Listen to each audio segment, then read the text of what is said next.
And therefore, as a free man, I take pride in the words, Ich bin ein Science! Science! I know the human being and Science! can Science! coexist peacefully. This was thou findest. Hey guys, welcome back to Petri Dish. This is episode 7, Climate, It Is Still A-Changin. Yeah, I'm Sean Allen, I'm Nathan Blair Allen. and we're here. We're going to be doing this part 2 of the climate change stuff. So what did we do in part 1, Nathan? We talked about how humans, they are in fact definitely doing some climate change stuff. We talked about how we know that, and we talked about the methods humans are using to create all this climate change stuff. Right, so all of these greenhouse gas emissions, and now here in part 2, we're going to start out by talking about precisely how we are going to get fucked by climate change. Woo! And then we're going to move into some of these, hopefully, solutions, things that we can do. Things that we can do to try to get us through this deep, dark tunnel of depression No way, man. that I've been in since I've started researching all this climate change Dude, stuff. I'm excited. It's an octagon, baby. Okay, we're gonna have to fight for our food, baby. It's just, you love all of these doomsday scenarios. Like, you're love like rock doomsday. hard over here talking about the end of the world. Okay, guys. Okay. So, we're gonna break down hypothetical scenarios. Guess they're not that hypothetical. We're gonna break down climate change scenarios into different temperature gradients. As in, what happens to the world if we reach this temperature? Sean, baby, what's the first temperature? And what is it gonna do to us?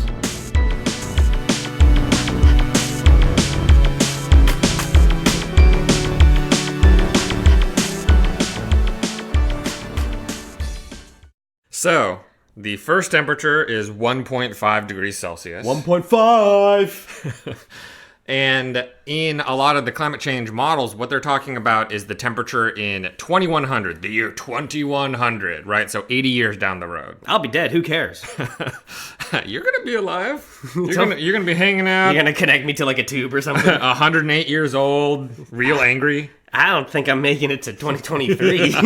Okay, whatever. So 2100, it's 1.5 degrees hotter. Right, and so to get to 1.5 degrees Celsius to only be at that temperature, we basically need to do the Paris Agreement levels. What's the Paris Agreement? So the Paris Agreement is kind of a follow-up to what have been at this point several climate agreements through the years, and the Paris Agreement's the latest one. And right now, I think every country in the world besides the US is signed on to the Paris Agreement. I was about to say it's the latest one that we've ditched, right? Yeah. Yeah, America doesn't like them that much. Yeah, so we've hopped off of this one, and it's basically talking about the need to decrease greenhouse gas emissions by certain time points, with the goal of basically making it so that at 2100, we either just barely overshoot or we stick to 1.5 degrees Celsius. And when I say 1.5 degrees Celsius, I'm talking about how much hotter we are than pre-industrial times. Right, and the entire globe in aggregate. Right. So average 1.5 degrees Celsius. And so look, right now, as of right now compared to pre-industrial times, we're at almost 1 degree Celsius. So what we're talking about is changing things up so drastically that we only gain another 0.5% by the end of the century. Okay, right? well, what happens though? I mean, I Right. like it 1.5 degrees Celsius hotter. So why is it so bad? Yeah, so 1.5 degrees Celsius is still pretty shitty. So this is the most ambitious scenario that we could probably pull off, and it's still awful, okay? We're going to lose a bunch of coral in the ocean. Okay. Okay, so the coral reefs, a lot of those are going to be gone. They're basically going to dissolve away as the ocean acidifies too much. And we're going to see a lot of plants and animals either continue to go extinct, which we've lost a lot of species in the past decade, but by the end of the century, we're going to have lost a lot more of them, and then many more animal species are going to be endangered. But we don't really need them now that we have Jon Favreau's technology, right? What Beyonce. technology? You know, Lion King. We don't need animals anymore. We can just make them. Sure, Lion King and cats? And cats. Yep, you're right. We solved that one. We are accepting sponsorships. So basically, at 1.5 degrees Celsius, places that are dry right now are going to get drier. Okay, so it's not like, oh, as it heats up, everywhere is going to get kind of tropical and rainy and stuff like that. No. Places that see droughts, you're going to see longer droughts.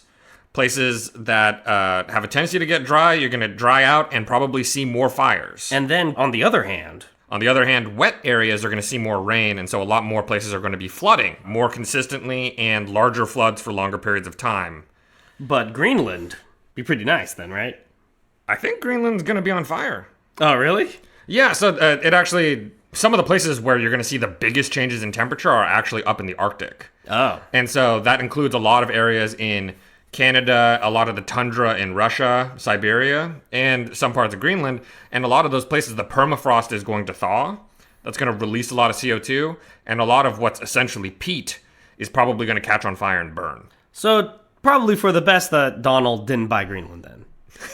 That's not as good as we thought it was going to be. Well, Greenland, the land, I don't think is what he ever wanted. He wanted the ocean waters around it. Oh, right? really? Yeah, for shipping through the Arctic. Man, he's thinking, three-dimensional chess, this guy. 3-dimensional? Try like 21-dimensional chess. Oh, man, just like a quantum being. Anyway, so dryers are going to get drier. Wet areas are going to get wetter. I'm seeing some shit about hurricanes, like Hurricane Dorian. Right. Dorian, who's a Category 5 now, very angry. Yeah. Not a nice hurricane. Not a nice hurricane. And what it seems like is a lot of these extreme weather conditions, like heat waves and hurricanes, are things that are exasperated by climate. Sure. Not exasperated.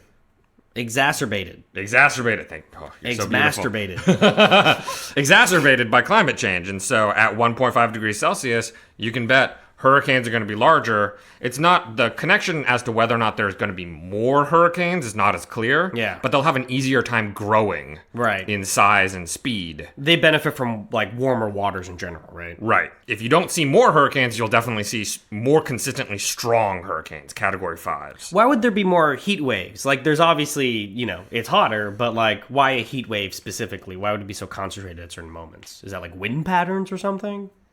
So it's more that there's kind of just this elevated energy in the system for sustained high temperatures. Oh, okay. And so already what we think of as heat waves are kind of these consistently elevated temperature points. Right. And just by 2100, we're going to be seeing a lot of the summer just be uncomfortably hot in a lot of these areas where it's already not that great. Right. Yeah. So we're going to be seeing a lot more of that. Okay, I see here sea levels. They're going to get higher. Yeah, they're going to get higher. And at 1.5 degrees Celsius, eventually, way down the road, even past 2100, they'll probably max out at 1 meter higher than they are right now. Hey, Epiphany, what the fuck is 1.5 Celsius in Fahrenheit? Yeah, it's a little under 4 degrees Fahrenheit. Okay, and how about a meter? How much is a meter in feet? Yeah, it's a little bit more than 3 feet. Okay, so we're going to see waters in general, in aggregate, rise by like 3 feet. Right, and in some places it's going to be more than 3 feet. Sure. In other places they're not really going to see any change. Right. So it's going to be kind of spread out all over the place. So like New Orleans, Miami, I don't know about those places. Sure, and like Already islands, kind of don't. The Bahamas. Right, whoopsie. Yeah, not so lucky. Yeah. So sea levels are going to keep on rising, but with 1.5 degrees Celsius, they're probably going to max out. Okay. At 1 meter elevated. So we can have New Orleans, a little bit upriver. Right, or just build some real sexy dikes. But yeah, well, besides that, another issue that we're going to see is yields on crops. Okay, and so there are certain main cereal crops like wheat and corn that we're probably going to see the yields drop a few percentage points on. That's all right. Don't like wheat. Well, if you like soybeans and rice, then in this kind of climate scenario, those might actually see a slight increase in yield. I don't really like those either. But not enough to make up for the drop in yield for wheat and corn. I'm really more of a sorghum man. Oh, wow. How do they do? Sorghum. Holy shit. That's not in my notes. I was like, checkmate, scientist. Checkmate. I finally got Mr. Scientist. But okay, so what I'm hearing then is at 1.5 degrees Celsius, we're going to lose some places to just like water increasing. Like what I've always heard is Bangladesh. We're just not going to have Bangladesh at 1.5 degrees Celsius. Some crops going to get real fucked up. Some crops will do all right, but we're going to have to figure out agriculture again for this hotter climate. Right now, Europe has this huge heat wave. That's not going to stop happening. Right. People in France are going to be dropping like flies. Right? And places like Greenland may be a little bit on fire. Yeah, and actually you can see that right now. There is some news from not that long ago that there's big chunks of Siberia that are on fire. Right, yeah. Before maybe a month before all the Amazon stuff broke, Siberia was on fire too. It's just not as sexy, so I guess no one paid attention to it. And that is because of consistently elevated temperatures that have basically melted enough of the area and dried out enough of the area that you could have these kinds of large-scale fires. Very cool. But not actually the worst case scenario at all. In fact, that's the best case scenario. Right. 1.5, what I just described was the best case scenario. I mean, this isn't even the most realistic, but a definitely more realistic scenario is 2 degrees Celsius. Sexy. That we hit 2100 and we get to 2 degrees Celsius. Tell me about it, stud. Yeah, so 2 degrees Celsius would be something like we don't quite hit the Paris Agreement levels. That we're not a part of. That we're not a part of and that we're not actively working toward right now. Or the science was oddly optimistic about the effects of some of these things. You know, the problem is that it happened in Paris. If it was like the Roscoe's Chicken and Waffles Agreement, Yep. America might still be part of it. Yep, I buy it. Yeah, I don't know. But anyway, so we miss it, but we don't miss the Paris Agreement by too much. We hit 2 degrees. Right. So at 2 degrees, what you're going to see is some river systems are going to drastically change in either decreased water flow or significantly increased water flow. So, for example, water runoff in Europe, like, for example, on the Danube, should be dropping 20 to 40%. It's a poor man's Elbe. It's weird, man. I don't care about the Danube. I do not know how many of our Elbe River is what I'm all about. Okay. Whereas rivers like the Nile and the Ganges are going to see significantly expanded flooding by 20%. I like that, dude. More cotton. Okay, those are good production places. Well, so part of the issue here is that with enough changes in these kinds of floodings, you can see sort of more backwash from the ocean and the creation of more brackish water. Cool. What is brackish water again? Brackish water is basically water that is no longer fresh water. It's not drinkable water because it has too high of a salinity content. So it has too much salt in it, basically. It's not really as salty as ocean water, but it's sort of like where ocean water and fresh water mix. I thought like brackish areas, estuaries were very fertile places with like a lot of cool animals that like code switched, you know? Yeah, the animals are cool, but the water's undrinkable. Oh, for us. Yeah. Well, for people around the Nile and the Ganges. I don't live by there. Well, I think that the point is at 2 degrees Celsius, you're going to start to see a lot of water instability in a lot of places in the world. This is broadly true all over the place. The Mississippi, the examples of the Niles and the Ganges, but it could really be anywhere.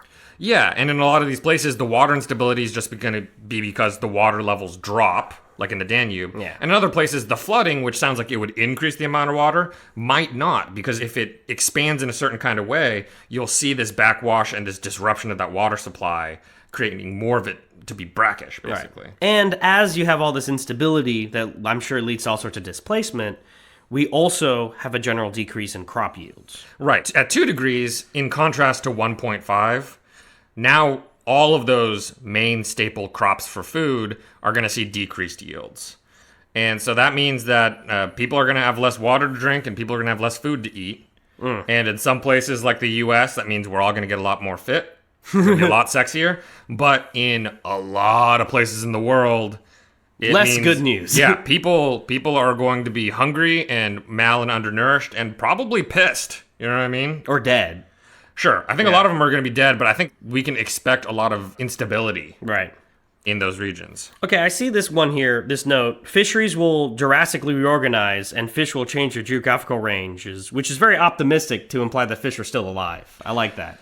Right, so I think this was an interesting chunk of the IPCC report that I read, which is that, fish are pretty mobile. Yeah. In that, these oceans, they're all connected together. Right. So I've heard. And some waters are going to get warmer, but not like boiling hot. So the fish can basically swim to higher latitudes.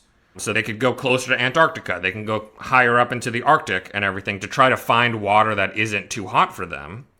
But that does mean that a lot of our experience with what fish are where and how to consistently catch them is probably going to get disrupted. That won't ass blast fish necessarily, but it ass blasts our relationship to fish. Yeah, and then this is still worded a little optimistically. Some fish species will be displaced and die. Right. There are some fish that have evolved to be able to handle cold temperatures at the expense of some of their other fitness.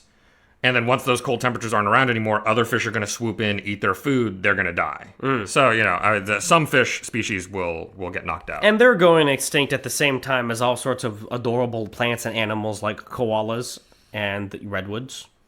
Yeah. So probably fish are impacted less than terrestrial stuff. Right. And so, one of the situations is when the temperature's changing on land, a lot of these animals and plants can't really migrate as fast as the temperature's changing. So they're really not going to have very many places to go. They're just going to be hanging out in habitats that get smaller and smaller and worse for them. A good number are going to disappear forever. Talking about one of those habitats, the Amazon will either have a lot more fires or just be dead. And I'm assuming that's similar to Siberia then, right? It's going to have more of those fires. Who knows what the fuck comes after that? Yeah, so there's an interesting tipping point, and it's not clear if 2 degrees is it exactly. The science isn't done on this. But there's a tipping point where the Amazon goes from being this kind of wet, lush, tropical rainforest to a kind of dry forest. And at that point, it's just a tinderbox, and the whole thing will just burn. Now, it might be gone by then anyway. Like, we'll see how this year goes. There's basically, I read a study that said that the Amazon can be self-sustaining so long as 75% of it is around. 70 to 75%. And then once it loses that 25 to 30%, it basically can't sustain itself anymore, and it'll start dying off on its own, kind of regardless of what we do. So we'll see. We'll see what happens. What I've read is that it's not the first time that's happened, is that there's been woods in places like England that have experienced die-offs, but then the die-offs end up snowballing, where where a forest can't maintain itself anymore. And so it's not just the Amazon. This has happened historically. Yeah, and I think the reason why any of this matters, like a lot of people talk about oxygen production out of the Amazon. I think that's cool. Like, realistically, the Amazon uses up a lot of oxygen that it produces in the first place, but it does store a lot of carbon. Right. And when we burn it, it's not even just that the Amazon can't store it anymore. It's that all of that carbon goes up into the atmosphere. Right. And we didn't even use it for anything. Right, sure, right. So we literally got nothing out of it, and now it's just going to exacerbate the greenhouse gas problem even more. Now, we're also going to get a lot of more diseases, huh? How does that work? I'm seeing here we're going to get more malaria and dengue. Dengue, yeah, dengue, exactly. Okay. So basically, there are some diseases that really thrive in high humidity environments. A lot of times, they can also expand based off of their vectors. So certain kinds of mosquitoes, or like, I don't know, the tsetse fly. And so, these ranges are kind of defined by that ecosystem area. Yeah. And as the climate changes, places get more hot, we could see an expansion of what we would call the tropical zone. I like it. More Ebola. Sure. Yeah. Yeah. Well, the bats will probably be dead. Yeah. Maybe Okay, they well, will that's be. good. We'll see. No Ebola. We're freed from Ebola. We might see some more plague come back. That could be fun. And here's one of the things that I kind of want to touch on, but I'd like to get deeper in later, is as climate change affects a lot of poorer regions in the world, all the health increases that they have right now are going to start to go downhill again.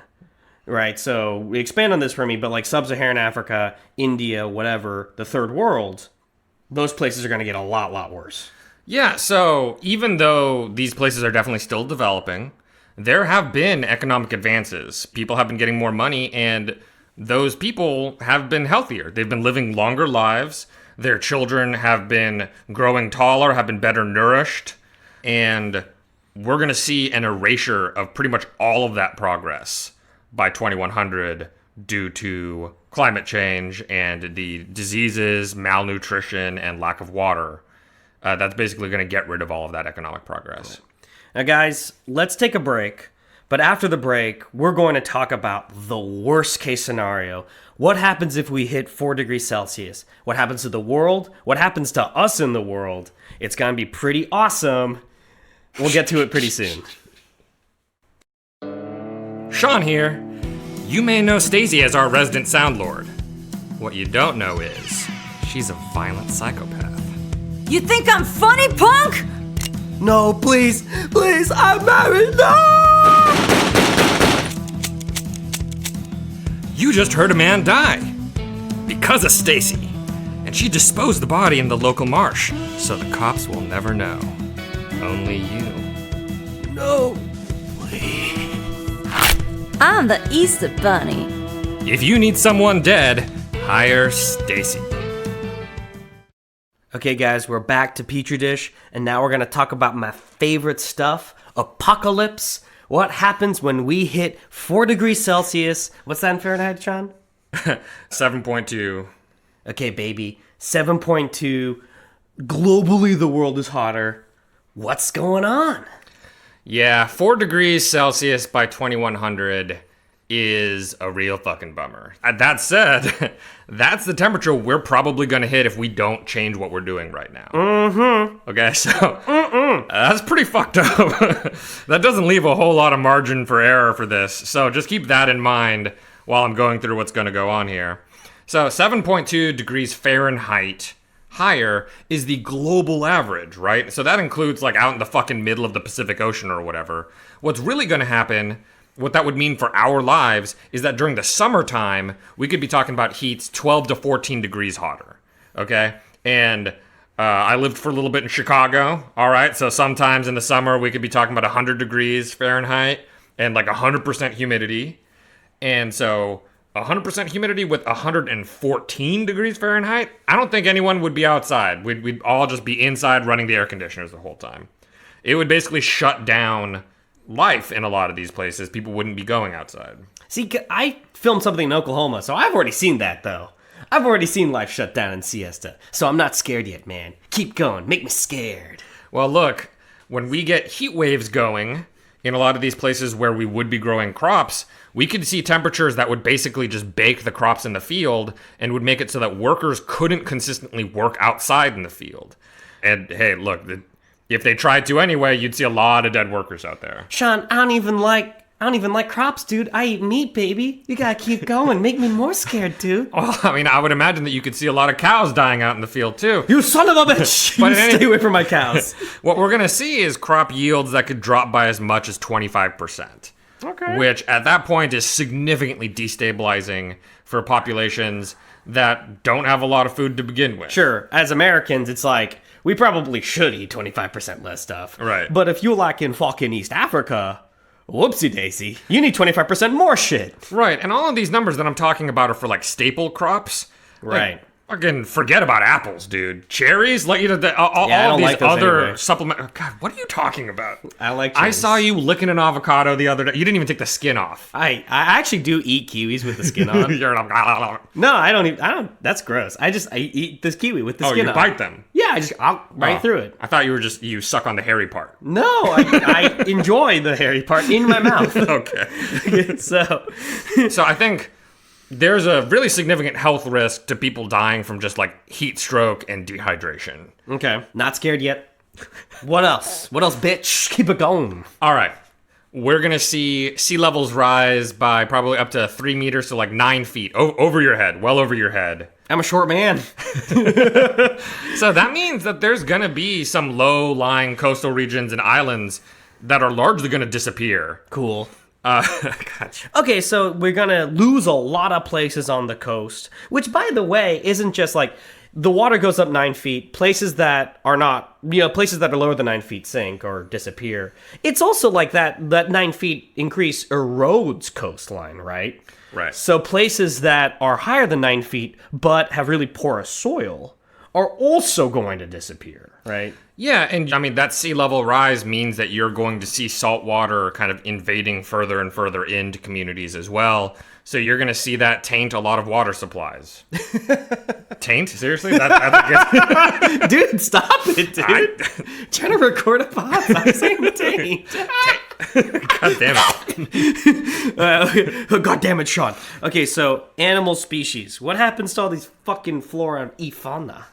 Yeah. At 4 degrees Celsius, there are really not that many terrestrial plant or animal species that can migrate fast enough to get to some climate that matches the temperature that they're used to. Sure. Like So- Italians. Yeah. Italian can't run faster than the weather. That's true, though. Yeah, it is true. Yeah, because the Italians would all be running up to Sweden or something like that. But they're not going to make it. They're not going to make it. Okay, they're It's not gonna- like the Alps. And just like the Swedes aren't going to let them in. That's true. But in any case, so a lot of plants and animal species are going to be kind of locked in to their habitats that, realistically at this point, might not exist at all anymore. So we're going to see a lot of terrestrial animal species die off. It's expected that all primates will probably be extinct. Except us, right?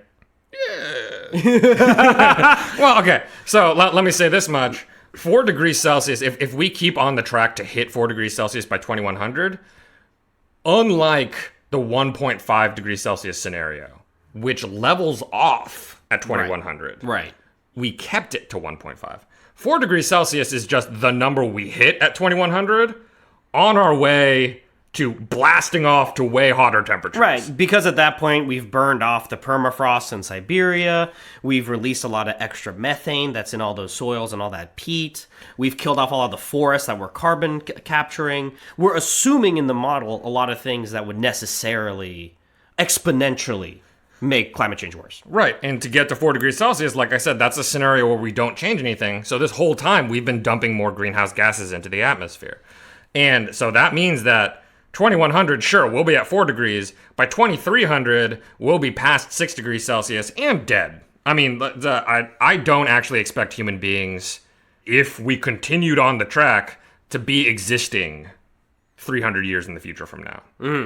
Now, that said, I don't think that is actually what's going to happen to us. Yeah, you're such a climate change extremist. Oh my god. But, just keeping in mind here, 4 degrees Celsius, that's just a really brief stop on the way to worse. Right, it's kind of a worst case scenario. Yeah. But so as part of this worst case scenario, the Amazon's gone. Yep. We burned the shit out of that. What other places just aren't habitable anymore? Right, so there's going to be parts of the United States that will be very difficult to keep habitable. And we already have Kansas. Right, so I would say especially large areas in the Midwest. Hey, Southern California, Texas, Arizona. So these areas in the Southwest, it's going to be very difficult for people to survive in them just because the temperatures are going to be so consistently elevated. It's going to be real annoying for us, and luckily we have the money to deal with it. Places that are kind of similar to that in other chunks of the world, like in India, for example. Those motherfuckers are already super hot. I went to India once, and it was like being inside a curry pot the whole fucking time, dude. It was hot, it was humid, and it smelled like curry the whole time. Right, and a lot of it's not electrified enough to have air conditioning. Right. And so, a combination of the elevated heat, decreased availability of water for remaining hydrated, and any kind of climate control within homes or anything like that. And I think a lot of people are going to be dying there. Jesus. Yeah. Okay. And all this stuff that makes so many places unstable, makes so many places uninhabitable, that means people are going to either die or move, right? We already are, we have about 50 million refugees right now. That's around the same point as World War II, or it's the highest point since World War II.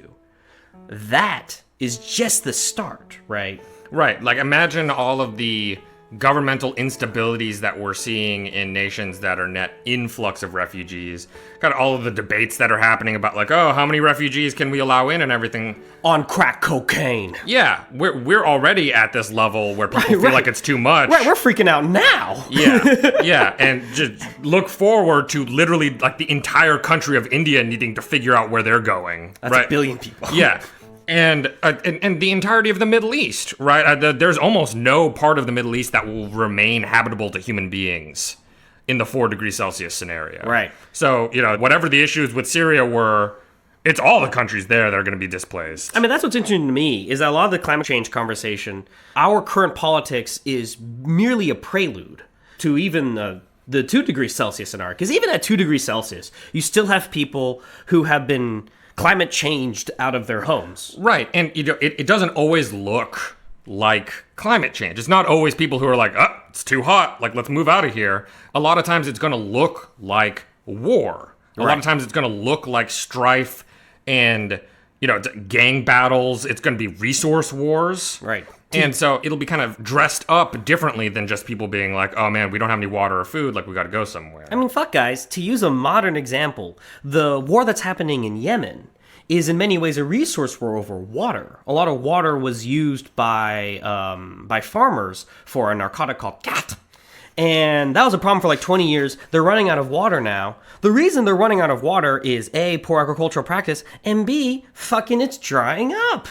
Right? And that's the kind of combination we're talking about globally, is poor practices that exacerbate a heating planet.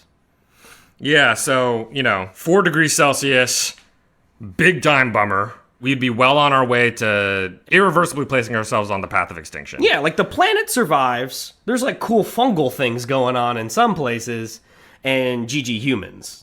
Yeah, so the pace of this is really the big thing. When you look back 500 million years on Earth, Earth has been hotter than this before with life on it. Okay, so that has happened. That's real. And so anybody who wants to bring that up as an argument, that's true.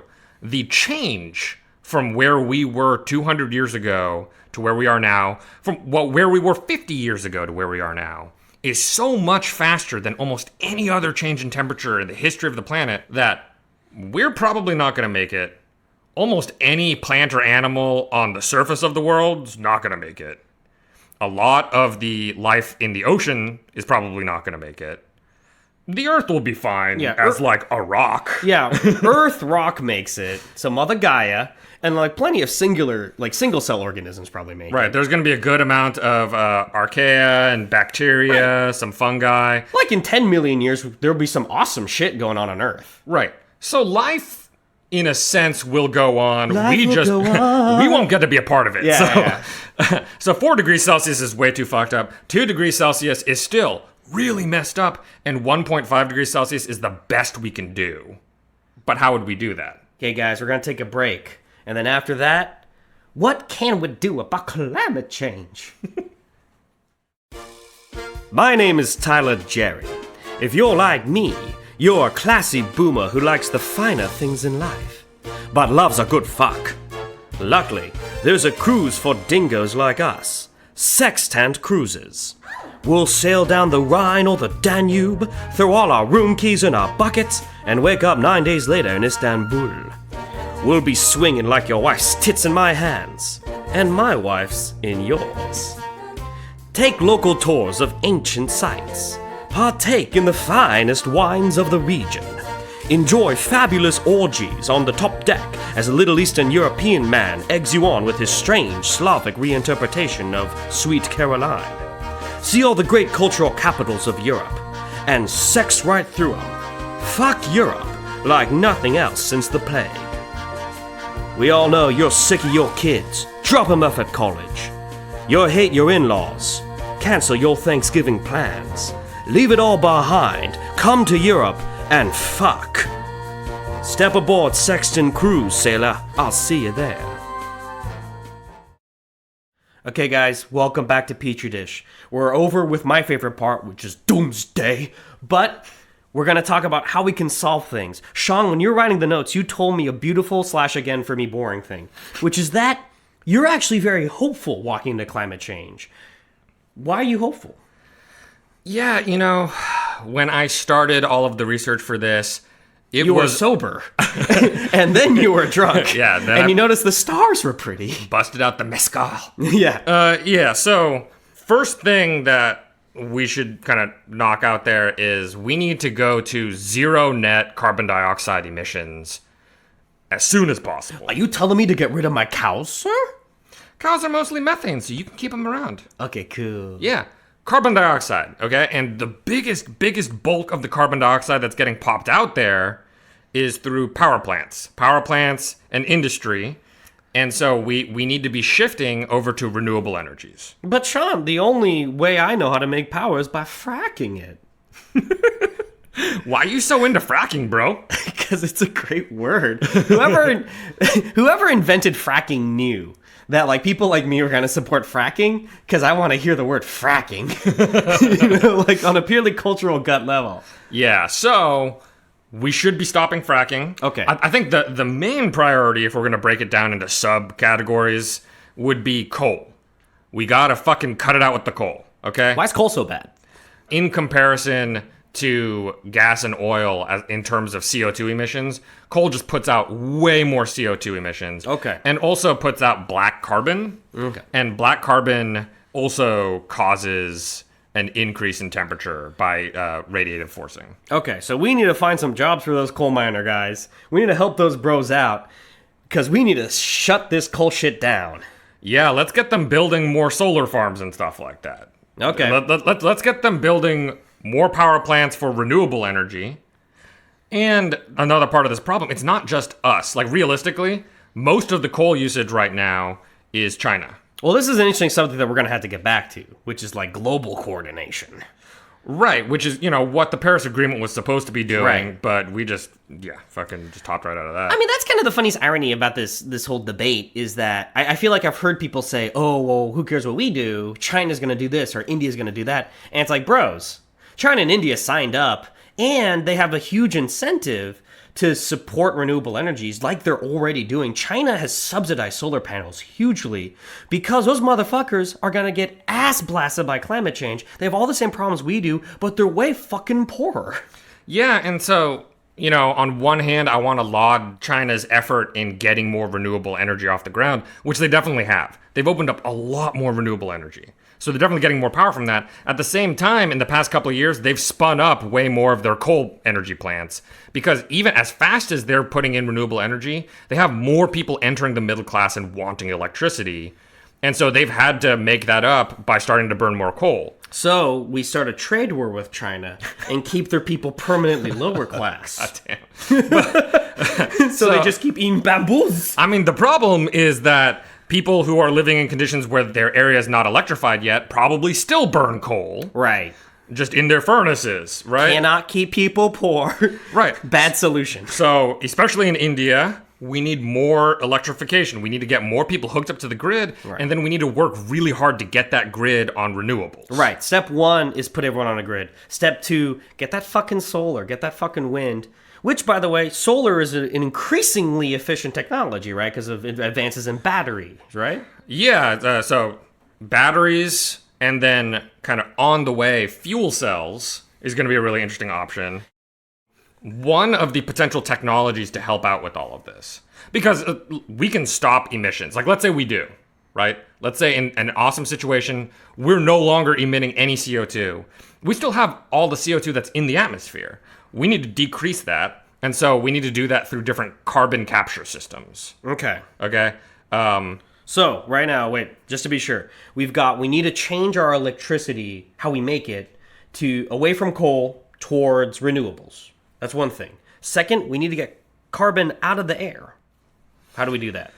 Right, so to get that CO2 out of the air, and if we want to hit the 1.5 Celsius mark I was talking about, our best case scenario, we need to drop CO2 emissions 40% by 2030, and preferably be net zero emissions by 2050. Mm-hmm. Okay, but if we can help that by pulling some of the carbon out of the air, and that's through these carbon capture and storage technologies. And so there's several different forms of it. I see one of these. Afforestation. What is that? Yeah. Afforestation I hear reforestation. Okay. One of the simplest and oldest ways to do this is to fucking plant trees. And in a recent paper that I read, they basically kind of looked around. They took a survey of the world, and they found that about a landmass the size of the US, but spread out all over the world, was not being currently used by agriculture or by urban areas or by forests. Just fucking land laying around. Right. And this land could basically be reforested. Plant some trees, baby. And if we did reforest that land, that would account for about 2/3 of human CO2 emissions. I want you motherfuckers to listen to that. You want to cure climate change? Plant trees, baby, on shit you don't even use. Yeah, and I mean, to be real about it, this is actually something people can do. Like, this legitimately, more so than some of the other solutions, like, trying to switch over to, like, more humane meat solutions or something like that. Fuck that. I kill my animals brutally. Or boycotting certain brands that maybe their industries are particularly high in emissions or something. I'm uncomfortable when I say something terrible and you, like, don't slap me down. I don't want to be derailed. You just fucking do such a good job of it all the time. You're just always running your mouth. Anyway, so look, you can just go out and you can physically plant a tree. You can actually do that. There are volunteer organizations in a bunch of different cities. There's one here in LA to help reforest the Angeles forest after the fires had gone through.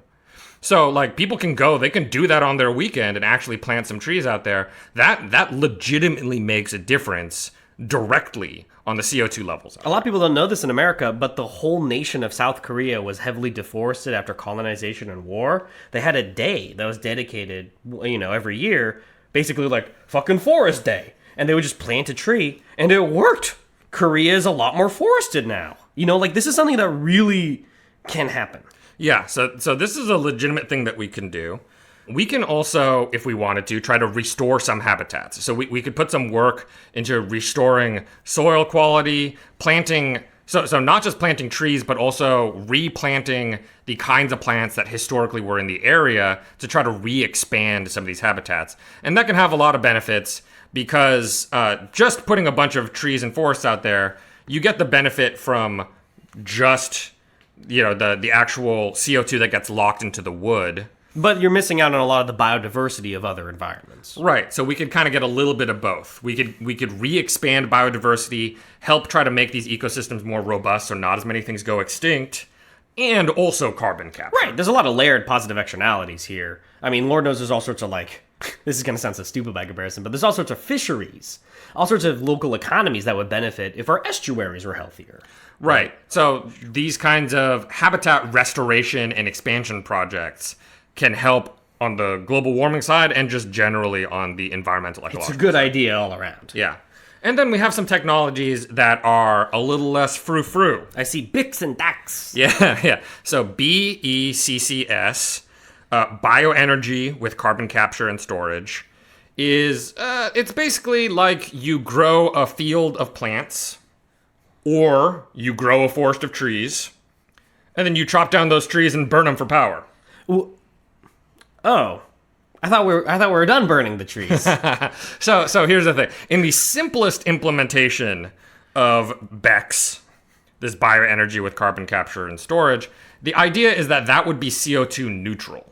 Okay. So the trees take in CO2, we take those trees and burn them and release the same amount of CO2, but we got power out of it. Damn. Okay, so that is an option. You can also do things like when you burn those trees, you capture all of the smoke from burning those trees and you shove it deep underground. Cool. Okay, so there's options for trying to be able to keep that CO2 from entering the atmosphere at large, right? And it doesn't have to be trees and burning like that. It can also be crops like corn, for example. And you can take corn and you can make ethanol out of it, and then you can burn the ethanol as fuel. And so all this stuff is different from DAX because it all involves some sort of biological component. Right. So BECCS has that step, the bioenergy step. DAX is direct air, carbon capture and storage. And so that means just the CO2 that's out in the air, you kind of pass it through a filter, and the filter tries to just manually collect the CO2 out of the air. That sounds hard. Yeah, so there are some catalysts, some kinds of solvents and filters that can be used to help capture some of the CO2. It's kind of thought of not really as a competitor for BECCS. Right, but it's complementary. Right, and supplementary to localized areas and mobile areas. So like maybe it can be a cartridge that gets attached onto cars or something like that. Oh, that's really cool. Something that can be, locally placed on something that you think is temporarily going to be putting off CO2 emissions. That's super cool. But, kind of just broadly speaking, in both of these situations, there's kind of, what do we do with the CO2 once we get it, right? Because in DAX, you have a filter where you start collecting the CO2. In BECS, maybe you burn up a tree, and then now you have all the CO2 gas after burning it. And you don't really want it to go back up to the atmosphere. So there's different options for what you can do. One of the options is just take that gas, compress it into liquid CO2, and inject it underground. Cool. And then just fucking hope that it doesn't come out. Dude, aliens in 20 billion years are going to find the Earth and be like, wow, there's a whole layer of CO2. What's going on? Yeah, so basically, we can inject them deep underground, hopefully under sites that we found that have some kind of impenetrable capstone. Like Krakatoa. What? Or Yellowstone. I meant Yosemite. God damn it! like a fucking site with like a capstone or something. What are you saying? Like Krakatoa. That's a what? What's a capstone? Some kind of large-scale rock mineral deposit that's not porous or anything like that. Oh, it's and really a volcano solid has a hole. stone. Yeah, so the opposite.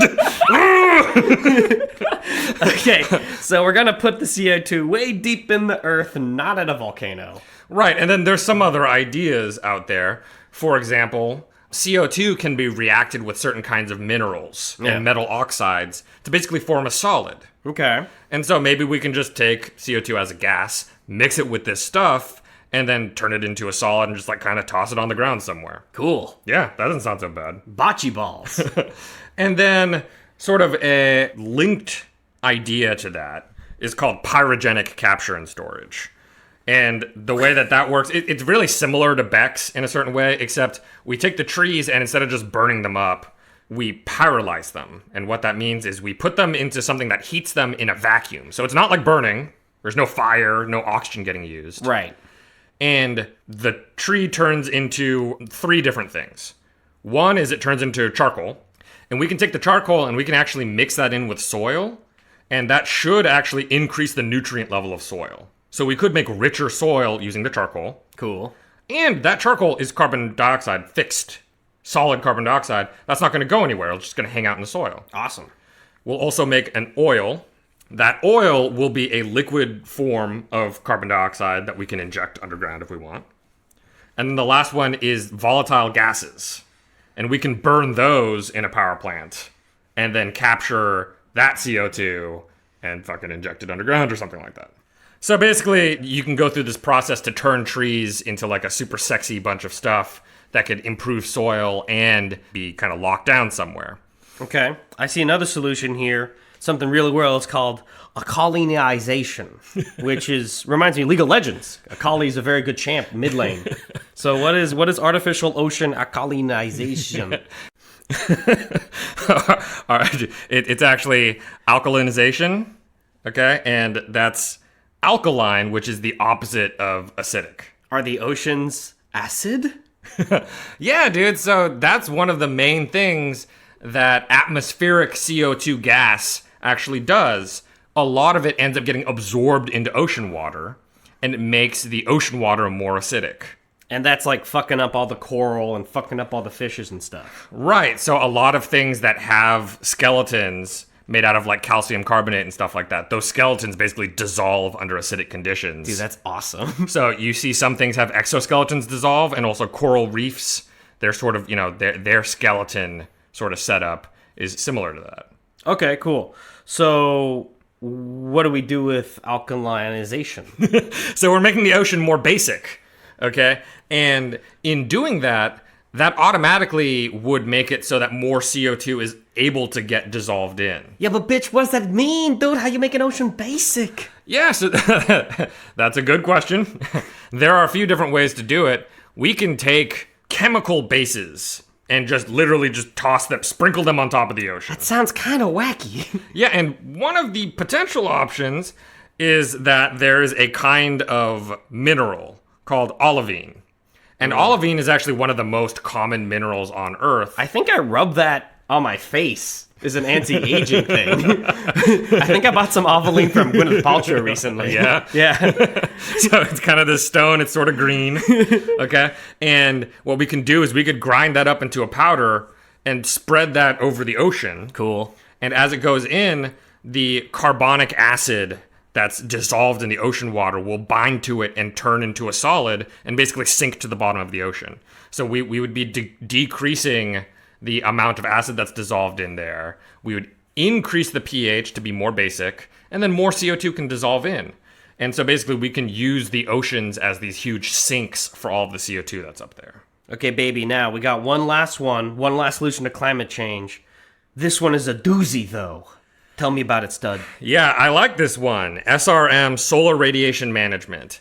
And what's fun about this one is it's actually not included in any of the IPCC official international panel on climate change models. It's too dangerous! Yeah, they won't put it in because we don't know enough about how its effects would work. Solar radiation management is the idea that, hey, you know, we're talking about all this stuff with global warming and greenhouse gases. What if we just made it so that less of the sun's light hit the Earth? And how do we do that, baby? Right, so we would kind of take one out of the book from volcanoes, and we would put aerosols into the stratosphere. Nice. So probably silica particles, silicon oxide particles, and we would put them into the stratosphere, and that should reflect a lot of the sun's light back towards it. So basically everything would be dimmer. Right. There's a movie about this called Snowpiercer, where they live in this utopia in the future, where it worked. God, is that the plot of Snowpiercer? It actually is that they did SRM, and it backfired. They made the world too cold. Yeah. And then they had to be on a train? I don't know. It falls apart after that. So, yeah, one of the reasons why this is, like, not our go-to solution to this is we're not totally sure how much to put up there, how long it'll last, how much of the light it'll reflect back. Sure. And, you know. You put a bunch of aerosol in the sky, maybe you're throwing the baby out with the bathwater, as in, you know, life on Earth. Because maybe it overreact, maybe it gets too cold. Yeah, but conceptually, you'd, like, shoot a rocket up there, have it explode the aerosols out, and then, you know, that's it. I tell you what, if I was the city of Miami, I would just do that and would not ask for permission, because my city might be sinking. Right, so this one is the one that every island nation can have in its back pocket, basically. You're an island, you're not going to be above water much longer, your people are like, do something, maybe shoot a rocket up. See, I don't buy that premise, because in Moana, you just build a raft, and you go, and the sky, and the shit, and the hamana, and you just sail. You don't need an island, you don't need a rocket, you have the stars, and the songs of your people. You sail up into the stratosphere, and then you sprinkle the silica dust out there. I don't think Lin-Manuel Miranda would agree with that. Well, so in any case, these SRM techniques should probably cause pretty drastic changes in the temperature rapidly. Cool. It wouldn't change anything about the greenhouse gas issue fundamentally. Right. But, I mean, you know, if it ever came to the day where we really thought we had to do this, it would probably buy us time. We'd probably just fucking do it. Yeah, which is why when I was talking about the 4 degrees Celsius scenario and how bad it was and how in 300 years there might not be people anymore. To you, it's really unlikely we reach that point because we're going to just fucking shoot shit into the atmosphere if we get really desperate. Yeah, if things get bad enough, someone's going to do it. And it might not be with everyone's agreement, but someone out there is going to do it. It would be way, way better if we could just fucking plant some trees and take care of it that way. But who knows? Somebody might rocket blast volcano style up into the stratosphere. We gotta wrap up. But you guys need to remember that. Worst case scenario, we can always press the red button and shoot some rockets and just blast our way out of this one. Yeah, Team Rocket's blasting off again. Is that a thing? Team Rocket's blasting off again. So guys, I think to wrap up, you know, climate change is this super large topic. It's a topic that we hope has been elucidated a little bit. And it's something that people should both take soberly and seriously with less humor than I do. But yet with the knowledge that it is solvable. And it's something that we can definitely overcome.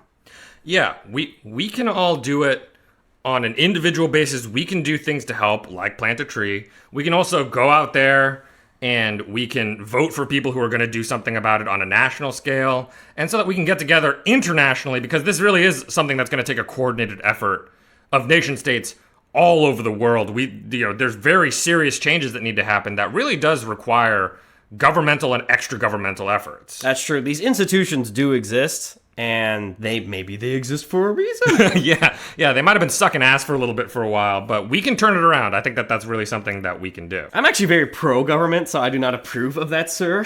My government has never sucked ass. Oh, God. Or I wish it did more. You sassy broad. Escargot. I can't take it anymore. Do you like snails or oysters? No. My government likes snails. So, I hope you enjoyed it. Part 1, we tried to talk about what is climate change, and we're doing it. Part 2, we talked about different scenarios for how messed up it's going to be, and our path forward, maybe our way out of it. And yeah, everybody, thanks for listening. Sign up for our Patreon. If you sign up, you'll get some shit. I couldn't make up something in time, but we're going to figure it out. Redo. Sign up for Patreon, guys, at #fuck.